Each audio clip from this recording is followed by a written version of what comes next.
আজ হঠাৎ আমরা কোথায় গিয়ে একেবারেই চমকে গেলাম। নমস্কার বন্ধুরা, আমি অহনার। আজ আমরা যাচ্ছি পঞ্চবিংশ নাট্যমেলা, যেটা অনুষ্ঠিত হচ্ছে রবীন্দ্র সদন সহ কলকাতার আরও কিছু নাট্যমঞ্চে যেখানে হয়। তো আমরা প্রথমেই চলে গেছিলাম শিশির মঞ্চে, অর্থাৎ ওই রবীন্দ্র সদন মেট্রো স্টেশন থেকে নেমে ওই সামনেই আর রবীন্দ্র সদনের ভিতরের অঞ্চলে, তো নন্দনের পাশে আমরা ওখানে গিয়ে দেখেছিলাম। এখানে হচ্ছিল শকুন্তলা। ছোটোবেলায় আমি একবার দেখেছিলাম নাটক, তবে অনেকদিন পরে দেখে খুব ভালোই লাগলো।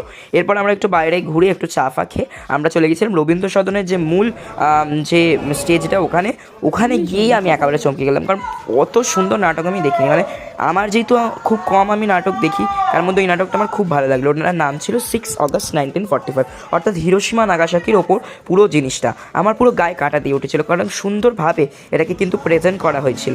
স্ক্রিপ্ট, গান, নাচ, স্টোরি সব মিলিয়ে অসাধারণ লাগলো। এটা চলেছিল 7 থেকে 14 ডিসেম্বর। এটা দেখিয়ে সত্যি মুগ্ধ হয়ে গেছিলাম। এটা দেখার পরে একটু খেয়ে দিয়ে বাড়ি ফিরে গেলাম। সো আজকে ব্লগটা এখানে এড করছি, টাটা।